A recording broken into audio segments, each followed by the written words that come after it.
ॐ अज्ञानतिमिरान्धस्य ज्ञानञ्जनशलाकया चक्षुरुन्मिलितं येन तस्मै श्रीगुरुवे नमः। हरे कृष्णा। श्री चैतन्य चरितमृत मध्य लीला चैप्टर 14 और प्रयास संख्या 158 हमने किया। तो परम सत्य भगवान श्री कृष्ण शरद ऋतु में प्रत्येक रात रास नृत्य का आनंद लेते रहे। वे चांदनी रात में पूर्ण दिव्य रस से युक्त होकर यह नृत्य करते रहे। वे कवित्वपूर्ण शब्दों का प्रयोग करते थे और उन स्त्रियों से घिरे रहते थे जो उनके प्रति अत्यंत आकृष्ट थीं। और ये साधारण आकर्षण नहीं बताया हमने कहा, ये साधारण आकर्षण नहीं था। इस संसार में जो स्त्री पुरुष का आकर्षण देखा जाता है ये वो आकर्षण नहीं है। ये दिव्य आकर्षण है। जिन्होंने बरसों तपस्या करके अपने हृदय से काम वासना को समाप्त कर लिया, वास्तव में काम इच्छाओं को समाप्त कर लिया है, वही इस धरातल को प्राप्त कर पाता है। जिसके अंदर भौतिक इच्छाएं हैं वो तो वहाँ पहुँच ही नहीं पाता है। इसलिए ये जो आकर्षण है ये दिव्य आकर्षण है। और भगवान उनके साथ क्या करते थे? वास्तव में भगवान उनके आनंद के लिए उनके साथ नृत्य करते थे। वामा एक गोपी गण दक्षिणा एक गण नाना भावे कराए कृष्ण रस आस्वादन। गोपियों को दो वर्ग किए जा सकते हैं, वाम पक्षी तथा दक्षिण पक्षी। दोनों ही वर्ग की गोपियां विभिन्न प्रकार के प्रेम भाव प्रकट करके कृष्ण को दिव्य रसों का आस्वादन कराती हैं।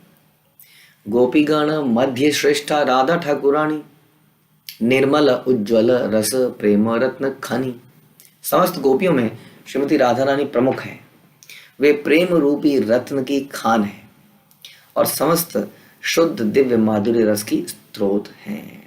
तो जितने भी भगवान की जो एक्सटेंशन हम सुन रहे हैं, गोपियाँ, मथुरा की लेडीज एंड द्वारका की रानियाँ, लक्ष्मियाँ, ये सब राधा रानी की एक्सटेंशन है और अलग अलग भाव में मिक्स करके अलग अलग तरीके का व्यवहार करने के लिए बनाई जाती है। इन सब में प्रमुख कौन है? राधा रानी है। वयसे मध्यम आते हूँ स्वभावे ते समा गाढ़ प्रेम भावे ते हूँ निरंतर वामा। राधा रानी वयस्क हैं और उनका चरित्र समदर्शी है।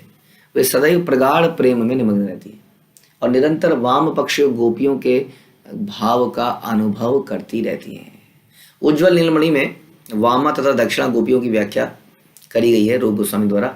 वामा का वर्णन इस प्रकार है, जो गोपी सदैव ईर्ष्या युक्त क्रोध करने के लिए उत्सुक रहती है और जो उस पद को प्राप्त करने के लिए अत्यधिक इच्छुक रहती है, जो पराजित होने पर तुरंत क्रुद्ध हो जाती है, जो कभी नायक के वश में नहीं रहती, जो सदैव उसका विरोध करती है, वह वामा पक्ष बाएं पक्षी गोपी कहलाती है।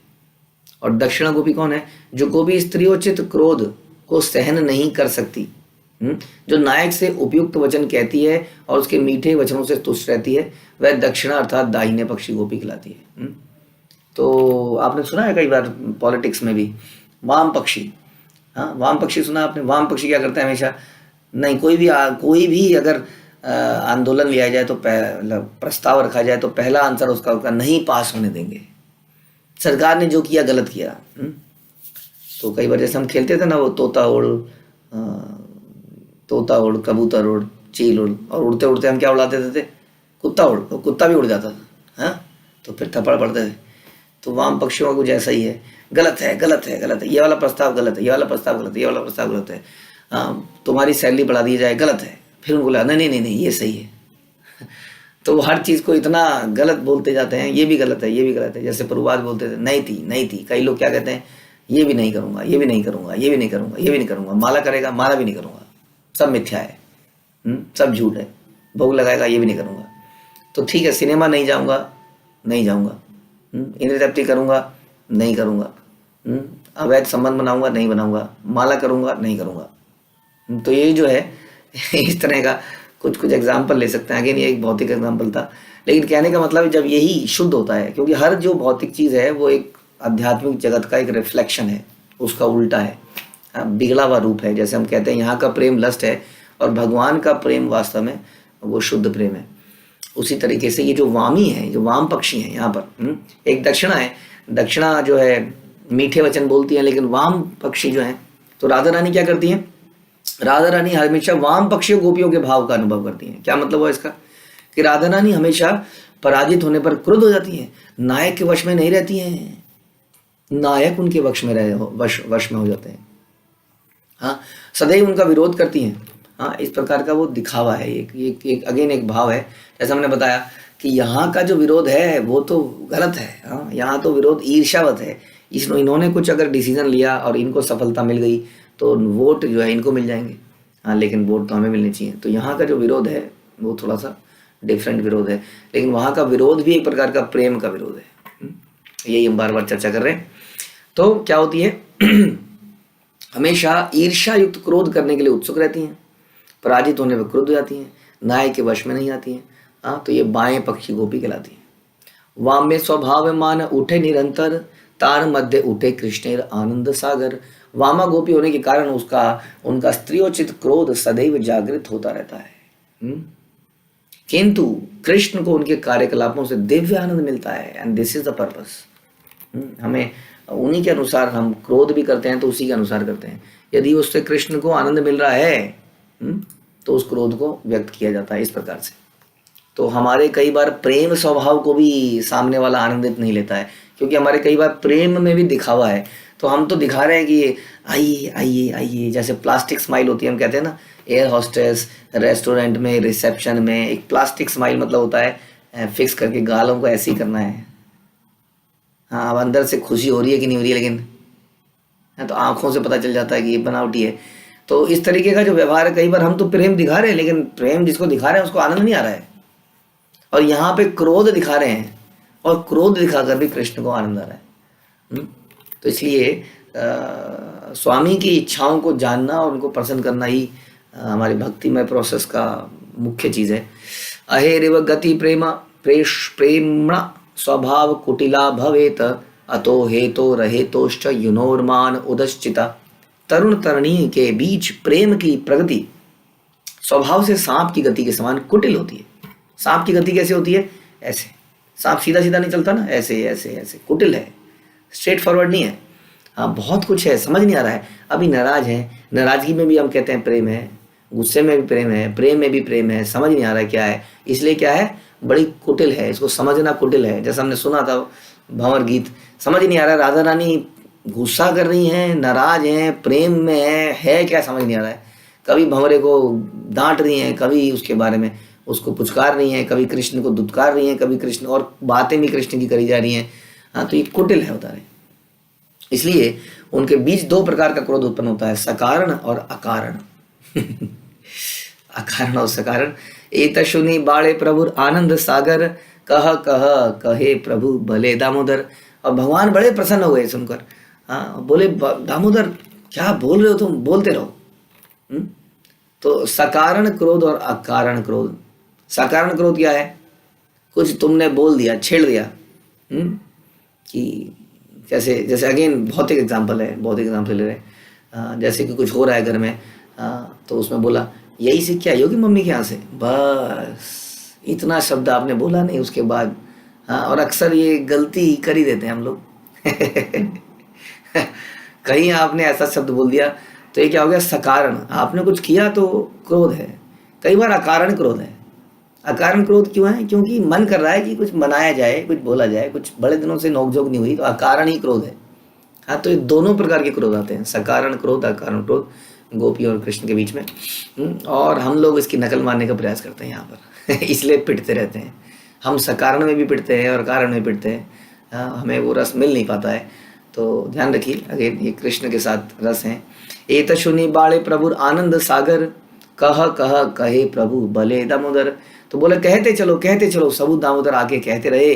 अधिरूढ़ महाभाव राधिकार प्रेम, विशुद्ध निर्मल यछे तशवाण हम हेम। श्रीमती राधा रानी का प्रेम अत्याधिक उन्नत भाव है, इसको कहते हैं अधिरूढ़ महाभाव। अत्याधिक उन्नत भाव, महाभाव। उनके सारे व्यापार नितांत शुद्ध हैं, यानी कि जो भी एक्सचेंज है भगवान के साथ वो नितांत शुद्ध है, उसमें जरा सा भी स्वयं के लिए कोई इच्छा नहीं है। जैसे हम कहते हैं कि अन्य विलासिता शून्यम, टोटली प्योर लव जिसको हम कहते हैं। तो नितांत शुद्ध हैं, भौतिक कलमश से रहित हैं। वस्तुतः उनके व्यापार सोने से भी 10 गुने अधिक शुद्ध हैं। कृष्णेरा दर्शन यदि पाए अचंभिते, नाना भाव विभूषणे हया विभूषिते। जैसे ही राधा रानी को कृष्ण का दर्शन करने का अवसर प्राप्त होता है, सहसा उनका शरीर विविध भाव रूपी आभूषणों से अलंकृत हो जाता है। तो उनके शरीर के आभूषण क्या है? उनके भाव, जैसा हमने बता रहे थे कि एक होता है प्लास्टिक स्माइल, हाँ, जिसमें गालों को उठा दिया गया है, लेकिन भाव ना होने की वजह से वो अलंकार नहीं लग रहा है। नहीं तो हंसी हमारे चेहरे का अलंकार है कि नहीं? आदमी खूबसूरत लगता है, बदसूरत आदमी खूबसूरत लगता है। क्यों? क्योंकि वो भाव की खूबसूरती है, भाव के अलंकार है।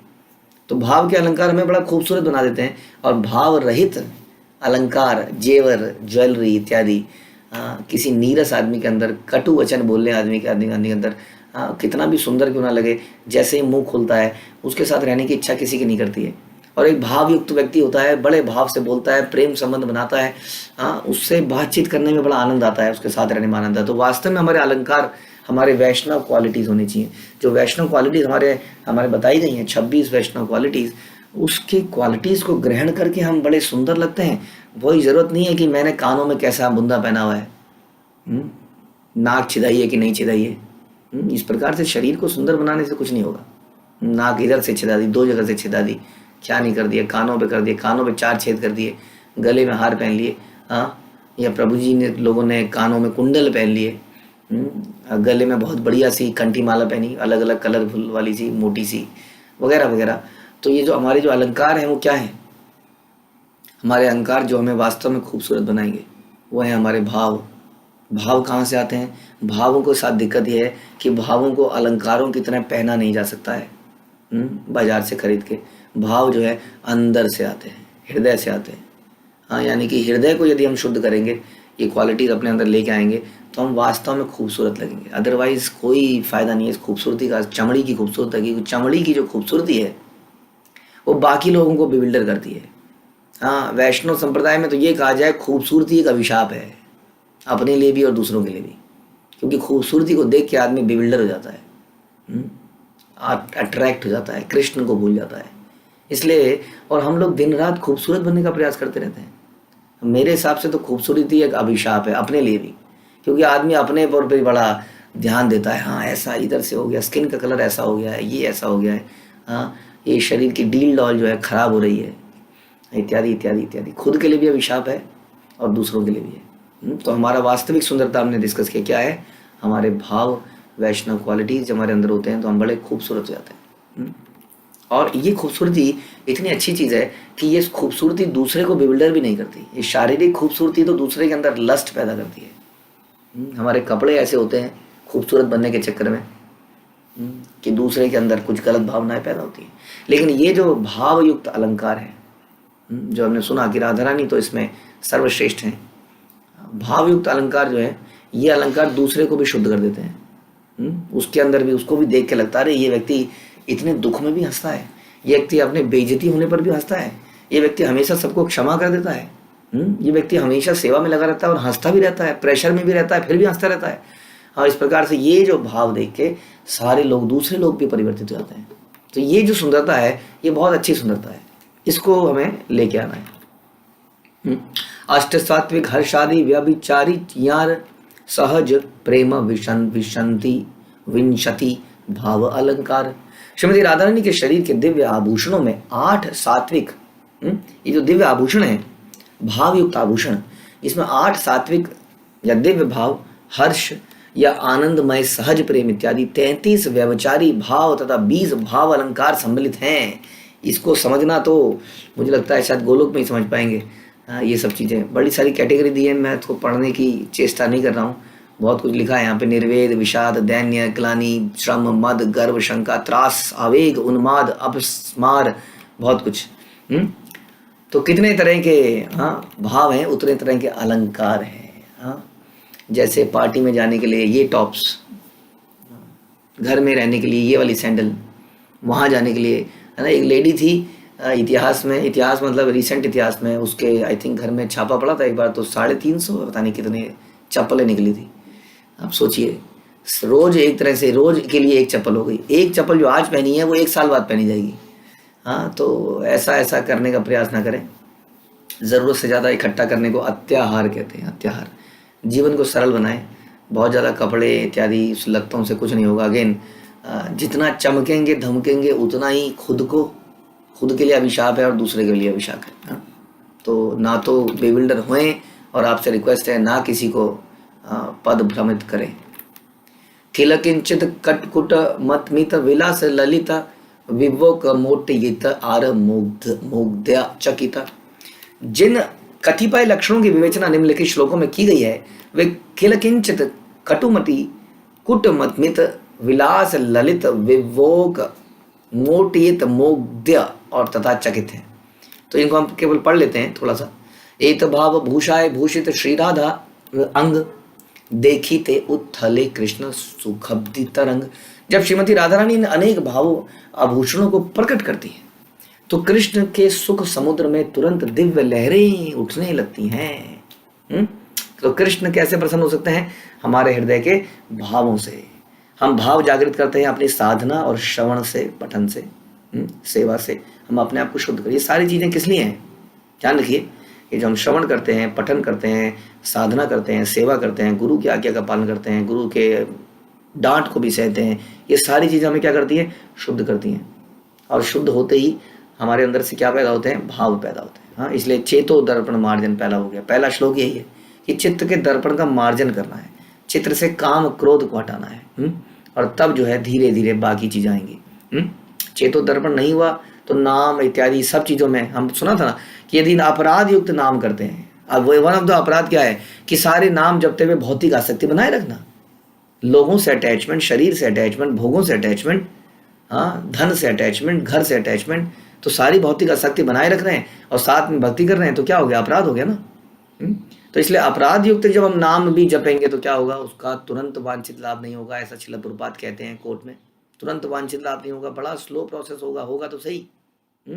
इसलिए हम यदि अपने को शुद्ध करेंगे तो ये भाव पैदा होंगे और इससे कृष्ण प्रसन्न होंगे, जैसे राधा रानी से हुए। प्रसन्न ही नहीं हुए, बता रहे हैं, सुख समुद्र में तुरंत दिव्य लहरें उठने लगी भगवान के हृदय में। खिल किंचितादि भावेर सुना विवरण ये भाव भूषाए राधा हरे कृष्ण मन। अब किल किंचित इत्यादि भावों का विवरण सुने। श्रीमती राधा रानी इन भाव रूपी आभूषणों से कृष्ण के मन को हर लेती हैं। हम संसारी व्यक्ति सोचते हैं कि ये देखिए जी गोपियों ने क्या कर लिया, ये क्या हो रहा है। अब यहाँ पर भी हम देख रहे हैं कि कृष्ण उनके भावों से हरे जाते हैं, उनकी शुद्धता से हरते हैं। जैसे हमने सुना कि गोपियों के भाव में जरा सा भी भौतिक कलमश नहीं है, बिल्कुल प्योरेस्ट है। तो राधा देखी कृष्ण यदि छुड़िते करे मन दान घाटी पथे यबे वज्रेन गमन वर्जेन गमन। जब कृष्ण श्रीमती राधा रानी को देखते हैं और उनका मन श्रीमती राधा रानी के शरीर का स्पर्श करने को करता है तो वे उन्हें उस स्थान पर जाने से रोक देते हैं जहां से यमुना नदी को पार किया जा सकती है। हाँ, जहां से पार किया जाता है वहां पे रोक देते हैं, सामने खड़े हो जाते हैं। हाँ, यबे आसी माना करे पुष्प उठाई थे सखी आगे चाहे यदि गाये हाथ दीते। राधा रानी के पास जाकर कृष्ण उन्हें फूल चुनने से मना करते हैं। वे उनकी सखियों के सामने भी उनका स्पर्श कर सकते हैं, फूल चुनने से मना करते हैं। जैसे हम सुनते हैं कुसुम सरोवर में, आप लोग गए हैं कुसुम सरोवर में कई बार, तो वहां पे कुसुम सरोवर में कई प्रकार के कमल के पुष्प और बहुत सारे पुष्प लगते थे, इसलिए उसका नाम भी कुसुम सरोवर है। आज वो कमल के पुष्प नहीं दिखते हैं। तो वहां पे राधा रानी और सखियां जो है फूल चुगने आती थी और कृष्ण वहां माली बन के आ गए, डोंट टच इट, यहाँ का माली मैं हूं, तो मना कर देते हैं। और धीरे धीरे फिर वो लीला होती है, पता चल जाता, पकड़े जाते हैं बाद में। तो इस प्रकार से कृष्ण जो है फूल चुगने से रोक देते हैं। ये सब स्थान किल किंचित उद्गम प्रथम हर्ष संचारी मूल कारण। ऐसे अवसरों पर किल किंचित भाव के लक्षण जागृत होते हैं। सर्वप्रथम भाव प्रेम में हर्ष का संचार होता है और यही इन लक्षणों का मूल कारण है। जब श्रीमती राधा रानी अपना घर छोड़ती है तो सदैव अत्यंत सुसज्जित और आकर्षित होती है। यह उनका स्त्रियोचित स्वभाव है कि वे कृष्ण का ध्यान आकर्षित करना चाहती हैं। यानी कि स्त्रियों का स्वभाव क्या होना चाहिए? कृष्ण का ध्यान आकर्षित करना, किसी व्यक्ति का ध्यान आकर्षित करना नहीं। इवन पुरुष जो है, हम लोग भी एक तरह की स्त्रियां हैं, क्योंकि हम भी प्रकृति हैं। भगवान की शक्ति क्या है? शक्ति क्या है? शक्ति is female, Shaktimaan is male, पुरुषा। तो इस प्रकार से हम भी फीमेल हैं, तो हमारा भी सारे आभूषण, हमारे भी सारी ड्रेसिंग्स किस लिए होनी चाहिए? कृष्ण को पसंद करने के लिए। हाँ, कई बार हम कपड़े ये सोच के पहनते हैं कि क्या कहेंगे समाज वाले, क्या कहेंगे ये लोग, आजकल तो इस तरह का सूट का फैशन है, आजकल ऐसा थोड़ी कपड़े पहने जाते हैं, इत्यादि इत्यादि इत्यादि। हमें क्या देखना है कि कृष्ण को आकर्षित करने के लिए करना है। कई बार कृष्ण को आकर्षित करने का बहाना ले लिया जाता है। कई फेस्टिवल है, कृष्ण का फेस्टिवल है जी, हम लोग अच्छे बन के आए हैं, ध्यान रखिए कि आपके चक्कर में कई और लोगों को चक्कर ना आ जाए। इसके लिए भी आप ही जिम्मेदार माने जाएंगे, आप ही को पाप लगेगा, ध्यान रखिए उसका पाप 100% आपको लगेगा। यदि कोई व्यक्ति आपसे भ्रमित हो जाता है, मन में भी कुछ विचार ले आता है, तो उसके लिए भी आप ही जिम्मेदार माने जाएंगे। हाँ, क्योंकि आपने ऐसा किया, यदि आपने कुछ अपने आप को इस तरह से तैयार किया तो यहाँ पर स्त्रियोचित स्वभाव है कि कृष्ण का ध्यान आकर्षित करना चाहती हैं और अत्यंत आकर्षित रीति से सजी हुई देखकर कृष्ण उनके शरीर का स्पर्श करना चाहते हैं। तब कृष्ण उनमें कुछ दोष खोजते हैं और नदी पार करने तथा फूल तोड़ने से मना कर देते हैं। और श्री कृष्ण और राधा रानी के बीच में इस प्रकार की लीलाएं होती रहती हैं। श्रीमती राधा रानी गोपी होने से सदा दूध का पात्र लिए रहती हैं और यमुना के उस पार दूध बेचने जाना चाहती हैं। गोपी हैं, गोपी क्या होते हैं? ग्वाले अल्टीमेटली। तो दूध लेते हैं और दूध को बेचने के लिए नदी के उस पार जाते हैं, लेकिन नदी को पार कैसे करें? और कृष्ण वहाँ पे कई बार नाविक बन के आ जाते हैं, बोलते हैं बैठो बैठो बैठो, नाव में बैठिए, आइए हम आपको पार लेके जाएंगे, और नाव को बीच में गड़बड़ कर देते हैं, हिला डुला देते हैं। हाँ, क्या हो जाता है? बारिश आ गई, बादल आ गई, नाव डूबने वाली है, डूबने वाली है, तो बचाओ बचाओ, क्या करें क्या करें, सारे गहने फेंक दो, गहने फेंक दो, नाव भारी हो रही है, सारी गहने फेंक देती हैं। हाँ, भगवान को इन चीज़ों की आवश्यकता नहीं है, भगवान बताते हैं, सारे गहने फेंक देती हैं इस प्रकार से। और इस प्रकार से हाँ, बहुत सुंदर नौका विहार, बोट फेस्टिवल जो हम मनाते हैं, वो लीला होती है। तो नदी पार करने के लिए उन्हें उतराई देनी होती है। जिस स्थान पर नाविक उतराई लेते हैं उसे दान घाटी कहते हैं। दान घाटी, जहाँ पर नाव में बैठने का उस किराया देना पड़ता है। भगवान कृष्ण ने यह कहकर रोकते हैं, सर्वप्रथम तुम्हें उतराई देनी होगी, तभी तुम्हें जाने दूंगा, पहले पैसा एडवांस में दो, पता नहीं बाद में वहां से निकल जाओ, कौन जानता है आपको, पहले पैसा दो। यह लीला दान के लिए लीला कहलाती है। इसी प्रकार यदि श्रीमती राधा रानी फूल चुनना चाहती है तो कृष्ण बाल का माली बन जाते हैं, बाग का, हाँ, और उन्हें फिर से रोकते हैं, जैसा हमने बताया कुसुम सरोवर में। यह लीला किल किंचित कहलाती है। श्री कृष्ण द्वारा मना करने से श्रीमती राधा रानी में लज्जा का उदय होता है। देखिए, मना करने जब कोई मना करता है ना, तो थोड़ा सा लगता है आ गया हमें मना करने से, हाँ, लेकिन ये क्योंकि दिव्य रस है, जानते हैं आप, तो यहाँ पे मना करके एक अलग ही लीला बन जाती है, एक तरह का खेल हो जाता है, और बातों बातों में कृष्ण पकड़े ही जाते हैं किस तरह से। हाँ, तो ये बहुत ही अच्छा एक भाव पैदा होता है। अगले श्लोक में इन प्रेम भावों के लक्षणों का वर्णन हुआ है। यह श्लोक श्रील रूप गोस्वामी कृत उज्ज्वल नीलमणि से लिया गया है। गर्वाभिलाष दुदित स्मिता सूया भय क्रुधाम संकरीकरणम हर्षादुच्यते दुच्यते किल किंचितम। गर्व, अभिलाषा, रुदन, हंसी, ईर्षा, भय, क्रोध, ये 7 प्रेम भाव लक्षण हैं जो हर्ष के कारण सिकुड़कर दूर हटने के फलस्वरूप प्रकट होते हैं। ये लक्षण किल किंचित भाव कहलाते हैं। तो कई सारे के भाव हैं और ये मिक्स होते हैं अक्सर। क्रोध होते होते ऐसा नहीं है कि हमारे रिश्तों की तरह अब हम क्रोधित हैं जी, 1 हफ्ते तक बात ही नहीं कर रहे हैं, नफरत है अंदर से, हाँ प्रभु जी मुझे नहीं रहना इनके साथ, प्रभु जी मैं भी नहीं रहूंगी इनके साथ, हाँ इसके अच्छा तो मैं घर में अकेले रह लूँ, ये कर लूँ, हाँ, तो अंदर से घृणा है इसमें, तो कई दिनों तक घृणा चल रही है। फिर किसी तरह से पैचअप हुआ, फिर ठीक हुआ। लेकिन ये जो राधा रानी का क्रोध है, ये बड़ा डिफरेंट क्रोध है। इसमें अभी क्रोध है, अभी प्रेम है, अभी क्रोध है, अभी कुछ और है, अभी रुदन है, इस तरह का व्यवहार है। इसमें क्योंकि हृदय में ईर्ष्या नहीं है, वो तो प्रेम का ही अलग अलग विकार है वास्तव में। आर सात भाव आसी सहज मिलाया, अष्ट भाव सम्मिलने महाभाव हया। 7 दिव्य भाव हैं और जब वे हर्ष के स्तर पर मिलते हैं तो उनका मेल महाभाव कहलाता है। और राधा रानी हमेशा महाभाव में होती है। जब ये 7 दिव्य भाव मिल जाते हैं, यानी कि एक साथ प्रकट होते हैं, गर्व, अभिलाष, भय, शुष्क रुदित, क्रोध, असूया, हया, आर, मंद, स्मित। महाभाव में 7 अव्यय मिले होते हैं। गर्व, अभिलाषा, भय, बनावटी रोदन, बनावटी तरीके से रोदन, क्रोध, ईर्षा और मृदु मुस्कान। नाना स्वादु अष्ट भाव एकत्र मिलन, यहाँ अस्वादे तृप्त हया कृष्ण मन। दिव्य हर्ष के स्तर पर प्रेम भाव के 8 लक्षण हैं और जब वे मिलते हैं तो उनका आस्वादन करके भगवान कृष्ण का मन पूर्णतः तृप्त हो जाता है। हाँ, इसीलिए हम कहते हैं कि हम कैसे कृष्ण को पसंद करें, बताइए, हाउ इट इज पॉसिबल। ये महाभाव का 1% भी अपने अंदर नहीं है। जो राधा रानी प्रकट करती हैं। इसलिए हमारे लिए क्या है कि कैसे गोपियों के दासों के दास बने रहें, हाँ, और अपनी शुद्धता करें, हम तो शुद्ध हो जाएं, यही हमारे जीवन की सबसे बड़ी उपलब्धि है। हम्म? तो यही हम करेंगे। दधी खंड धृत मधु मरीच कर्पूरा एलाची मिलेन ये छे रसाला मधुरा। उनकी उपमा दही खांड घी शहद काली मिर्च कपूर तथा इलायची के मिश्रण से दी जाती है। इन्हें मिला देने पर वे अत्यंत स्वादिष्ट और मधुर हो जाते हैं। हाँ, क्या मिलाने पर? दही खांड घी शहद काली मिर्च कपूर और इलायची। इसको जब मिला देते हैं तो इसकी उपमा इससे होती है महाभाव की। एई भाव युक्त देखी राधस्य नयन संगम हईते सुख पाया कोटि गुण।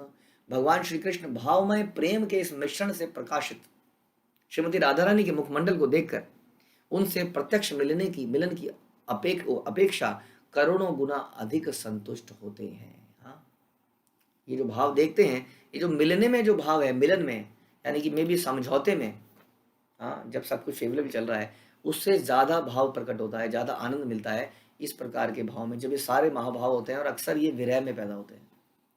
मिलन में कई बार ये सारे भाव पैदा नहीं भी होते हैं। तो इसलिए भगवान इस प्रकार प्रसन्न होते हैं। और अब नीलमणि, उज्जवल नीलमणि, आई थिंक वहाँ से लिया गया। अंत स्मरे तयोज्ज्वला जलकण व्याकीर्ण पक्षमांकुरा किंचित पाटलितांचला रसिक तोत सित्तापुरा कुञ्चती। रुद्धाय पथि माधवेन मधुर व्याभुग्नतोरोत्तरा राधाय किल किंचित स्तवकिनी दृष्टि श्रियं क्रियात। श्रीमती राधा रानी का किलकिंचित भाव जो गुलदस्ते के समान है, सबको सौभाग्य प्रदान करे। गुलदस्ते में क्या होता है? गुलदस्ते में कई सारे फूल लगाए जाते हैं, अलग अलग कलर के, अलग अलग सुगंध के, तो गुलदस्ता बनता है। तो राधा रानी का जो भाव है वो गुलदस्ते की भांति है, उसमें अलग अलग फूल लगे हैं, और ये सबको सौभाग्य प्रदान करे। जब श्री कृष्ण ने राधा रानी का दान घाटी का रास्ता रोक दिया तो उनके हृदय में हंसी उत्पन्न हुई, उनकी आंखें चमक उठी और उनकी आंखों से नए आंसू बहने लगे, जिससे वे लाल लाल हो गई। कृष्ण से उनके मधुर संबंध के कारण उनकी आंखें उत्साह युक्त थीं, और जब उनका रोना रुक गया तो वे अधिक और सुंदर लगने लगी।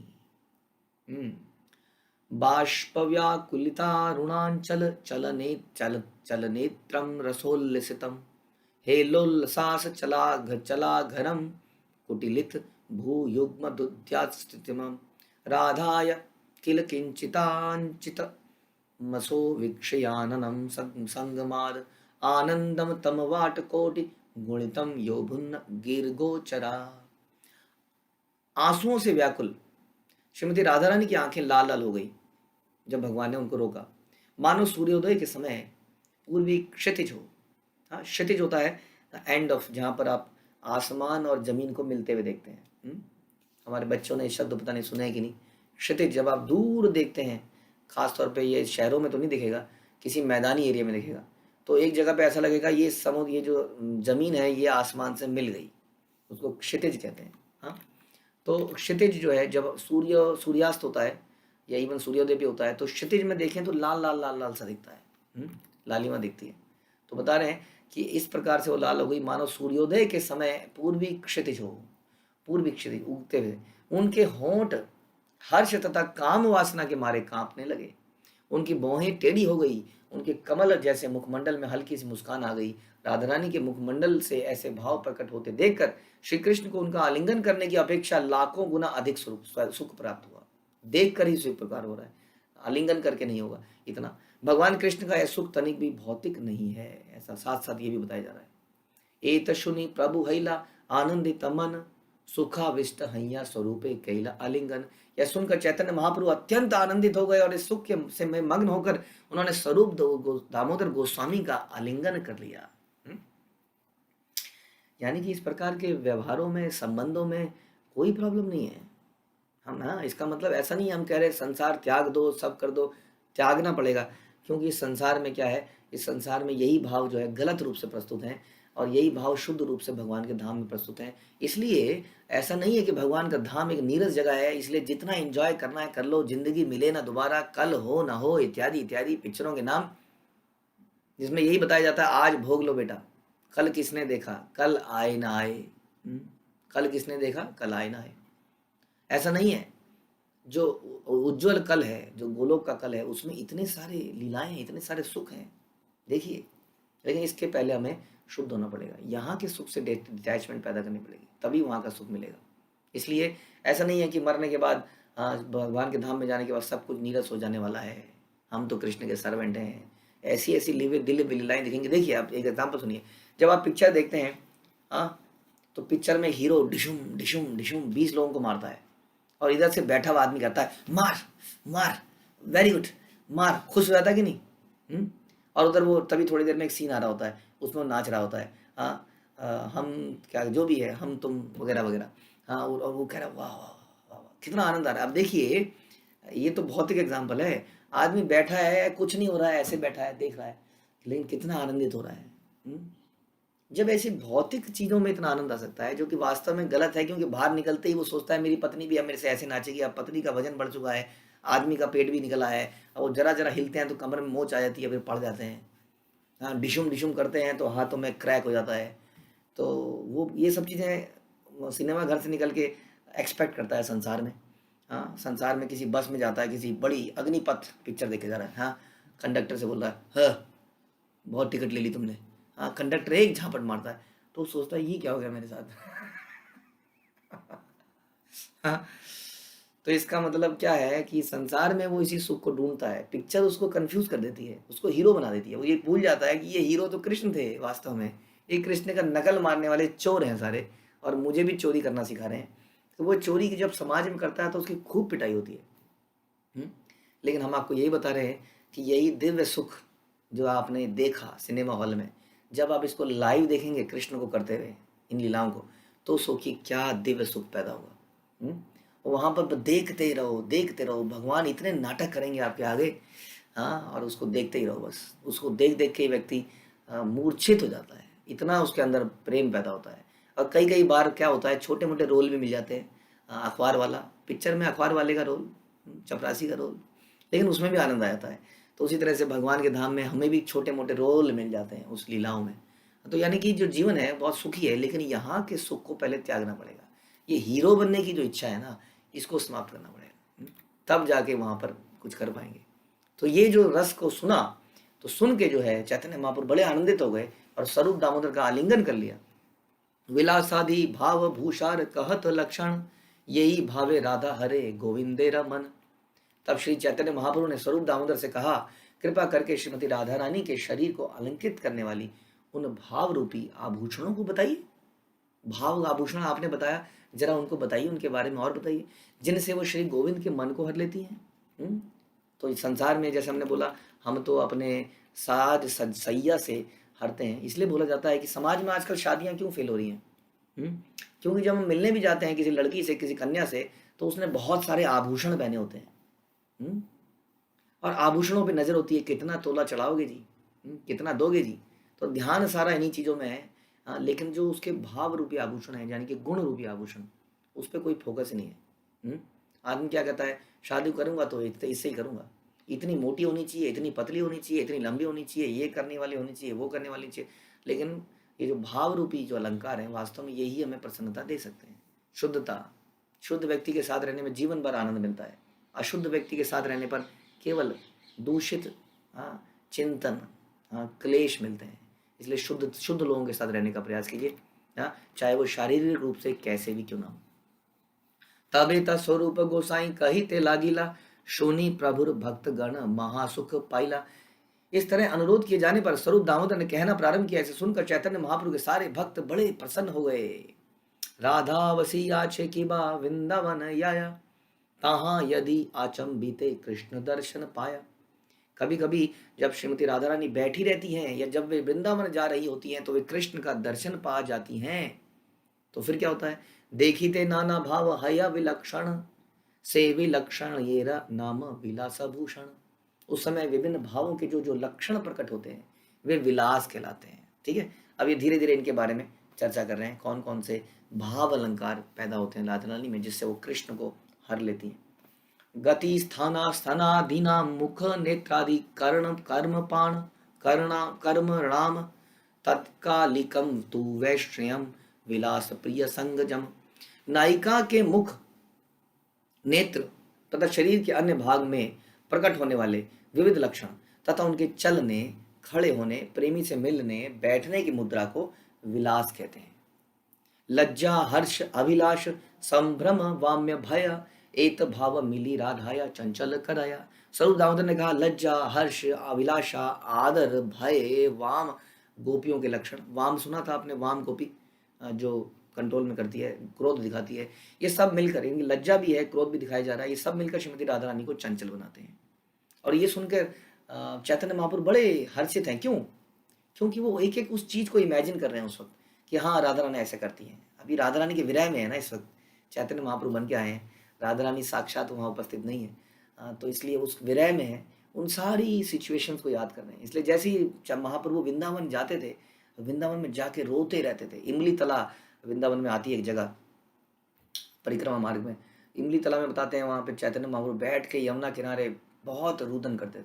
हाँ, तो इन सारे भावों को याद करके हर्षित होते थे, रुदन करते थे। तो ये सारे जब स्वरूप दामोदर बोल रहे हैं तो उन्हें वो सारी इंसिडेंट, सारे एपिसोड याद आ रहे हैं इस तरह के भाव के।